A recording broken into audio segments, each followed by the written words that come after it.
बाबा जी की प्यारी सात संगत जी, राधा स्वामी। प्यारी सात संगत जी, ये सृष्टि सिर्फ और सिर्फ विश्वास के बल पर चलती जा रही है। अगर विश्वास ना हो तो एक दिन भी यहाँ चलना मुश्किल है। आज की ये सच्ची घटना भी विश्वास पर आधारित एक ऐसी साखी है जिसके चलते बाबा जी को एक सत्संगी लड़की के ससुराल में जाना पड़ा और वहां लंगर भी खाना पड़ा। चंडीगढ़ की रहने वाली इस सत्संगी लड़की का बाबा जी पर खुद से भी ज्यादा विश्वास था। ये लड़की सांस लेना भूल सकती थी लेकिन भजन सिमरन करना नहीं। अक्सर अपने शहर के सत्संग सेंटर में ये जाया करती थी। कुछ समय के बाद इस लड़की की शादी मोहाली के एक लड़के के साथ हो गई। इसके ससुराल वाले सत्संगी नहीं थे, लेकिन वो जानते थे कि ये लड़की जो उनकी बहू बनने जा रही है वो एक सत्संगी है और अक्सर सत्संग जाती है। शादी से पहले तो उन्हें इस बात से कोई प्रॉब्लम नहीं थी, लेकिन शादी के कुछ महीने के बाद ही ससुराल वालों ने अपने रंग दिखाने शुरू कर दिए। लड़की की सास अक्सर लड़की के भजन सिमरन में और सत्संग पर जाने में रुकावट पैदा करती थी, क्योंकि वो मानती थी कि सभी गुरु ढोंगी होते हैं। जब भी लड़की सारा काम करके भजन सिमरन पर बैठने लगती तो लड़की की सास उसको कोई ना कोई काम दे देती, और जब भी लड़की सत्संग घर जाने लगती तो लड़की की सास साफ साफ मना कर देती और कह देती कि क्या रखा है वहां, ना तो कोई भगवान की मूर्ति है और ना ही वहां कोई ज्योत जलाई जाती है। आखिर तू वहां जाकर करती क्या है? मुफ्त में वहां काम करती है और उस काम को तुम लोग सेवा का नाम दे रहे हो। लड़की की नई नई शादी हुई थी तो लड़की ने अपनी सास को जवाब देना सही नहीं समझा और अब लड़की का सत्संग घर जाना भी बंद हो गया और भजन सिमरन भी धीरे धीरे कम होता गया। लड़की का सत्संग घर जाना लड़की के पति और सास ससुर किसी को भी पसंद नहीं था। लड़की के ससुराल वाले सब सनातनी थे और वो मंदिरों में जाया करते थे और वो चाहते थे कि उनकी बहू भी मंदिरों में ही जाया करे। लड़की की सास अक्सर लड़की को पास वाले मंदिर ले जाया करती थी और लड़की को भी मंदिर में जाने से कोई आपत्ति नहीं थी, क्योंकि बाबा जी अपनी संगत को कभी भी किसी भी धार्मिक स्थान पर जाने से मना नहीं करते। बाबा जी तो हमेशा कहते हैं जहां मन को खुशी मिले वहां जरूर जाना चाहिए। करनी तो उस एक ही मालिक की ही भक्ति है। ये बात लड़की तो समझती थी, लेकिन लड़की की सास नहीं समझती थी और ना ही लड़की का पति, ननद और ससुर समझते थे। वो लोग सत्संग घरों में कभी नहीं जाते थे। धीरे धीरे समय बीतता गया और अब लड़की के ऊपर सत्संग घर जाने की और भजन सिमरन करने की बिल्कुल ही पाबंदियां लगा दी गई। इसकी वजह से लड़की परेशान रहने लगी।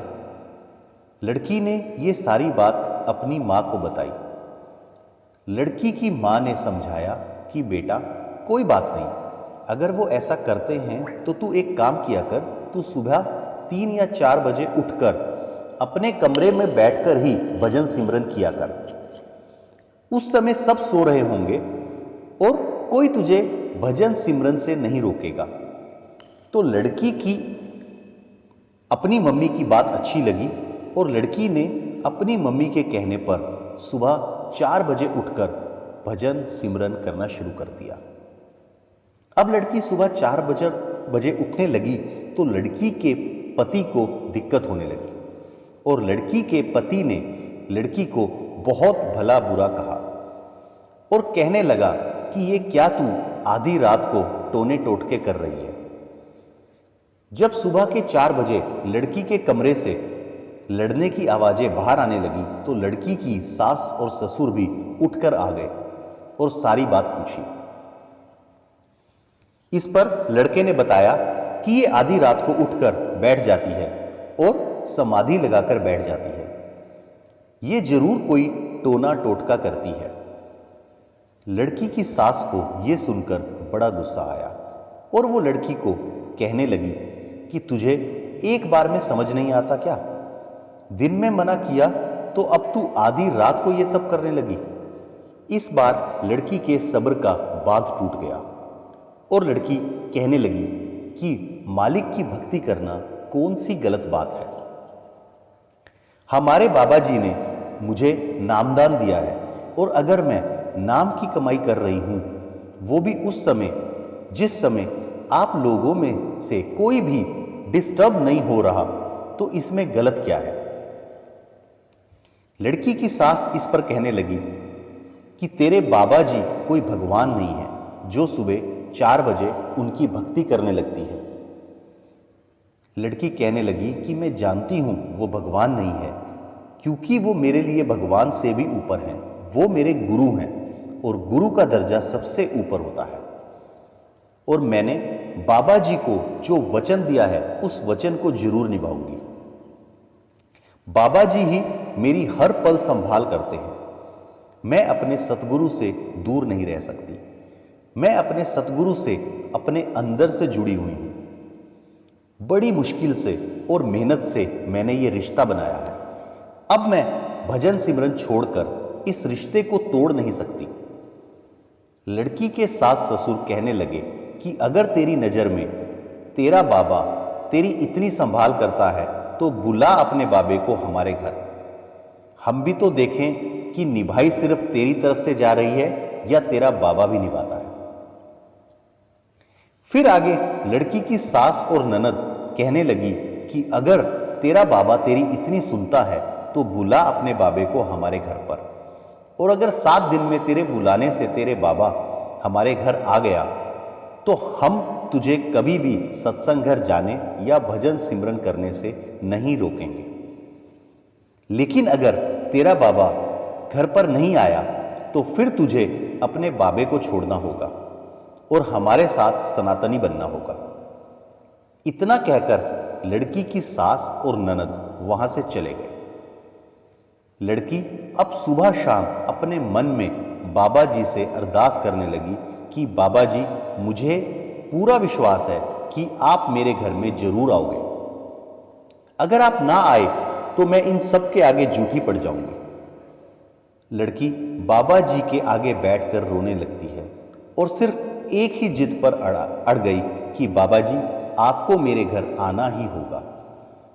साथ संगत जी, उन दिनों में बाबा जी रूटीन विजिट पर मोहाली सेंटर में आए हुए थे और एक दिन सेंटर में शाम के समय बाबा जी ने अपने एक सेवादार से कहा कि जाओ थोड़ा बाहर घूम कर आते हैं। सेवादार ने गाड़ी मंगवाई और बाबा जी गाड़ी में बैठकर बाहर घूमने के लिए निकल पड़े और साथ संगत जी बाहर घूमने जाना तो बाबा जी का एक बहाना था। असल मकसद तो कुछ और ही था। बाबा जी और ड्राइवर जब मोहाली की सड़कों पर घूम रहे थे तो बाबा जी ने एक गली में कार ले जाने को कहा तो ड्राइवर ने कार उस गली की तरफ मोड़ दी और उस गली में जाते ही कार बंद हो गई। ड्राइवर ने बहुत देर तक कोशिश की लेकिन कार स्टार्ट नहीं हुई। वो गर्मी के दिन थे तो कार का एसी भी बंद हो चुका था। तो बाबा जी ने कहा कि आप किसी कार ठीक करने वाले मैकेनिक को बुला लो, तब तक मैं सामने वाले घर में जाकर बैठ जाता हूं। साथ संगत जी, जिस घर में जाने की बाबा जी बात कर रहे थे वो उसी सत्संगी लड़की का ससुराल था।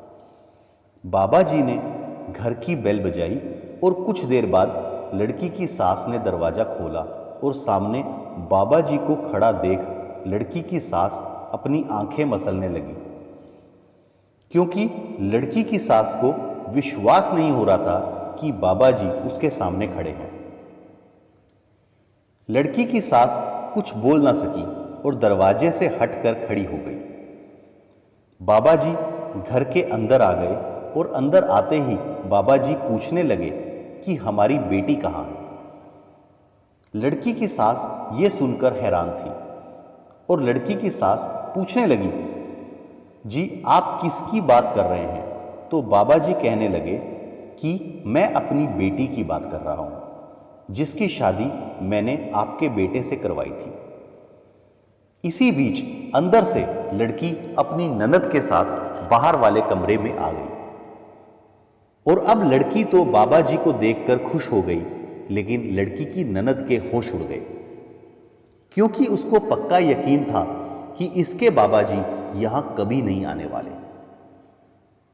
इधर बाबा जी को देखकर लड़की खुश हो गई और उसने बाबा जी को सोफे पर बिठाया और पानी पिलाया, और उसके बाद लड़की ने बाबा जी के लिए लंगर बनाया और अपने हाथों से बाबा जी को परोस कर दिया।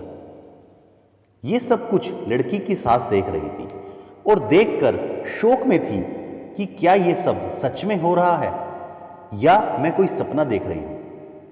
कुछ देर बाद बाबा जी का ड्राइवर अंदर आ गया और कहने लगा कि बाबा जी, गाड़ी आप ही स्टार्ट हो गई है। इसके बाद बाबा जी वहां से चले गए और अब लड़की की सास और ननद कभी तो दरवाजे की तरफ देखती और कभी लड़की के चेहरे की तरफ देखती। फिर सास और ननद कहने लगी कि मैं तेरे बाबे को आम बाबों जैसा समझने की भूल कर बैठी थी, ये तो सच में मालिक का ही रूप है। जब ये सारी बात लड़की के पति और ससुर को पता लगी तो वो दोनों भी बहुत ज्यादा हैरान हो गए और उन सब ने लड़की को कहा कि आज से तुझे जितनी बार भी सत्संग घर जाना है तू जा सकती है और जब चाहे अपने भजन सिमरन पर बैठ जाया कर। अब लड़की की सास और ननद भी लड़की के साथ सत्संग पर जाया करते हैं और लड़की का ससुराल अब एक सत्संगी परिवार बन चुका है। साथ संगत जी, ये सब तभी मुमकिन हो पाया जब लड़की ने बाबा जी पर अपने विश्वास को नहीं टूटने दिया। उसको यकीन था कि बाबा जी उसके घर जरूर आएंगे और बाबा जी एक दिन उसके घर पहुंच भी गए। साथ संगत जी, साखी अच्छी लगी हो तो लाइक शेयर करके कमेंट जरूर कर दीजिए और चैनल को सब्सक्राइब करना मत भूलिए। राधा स्वामी जी।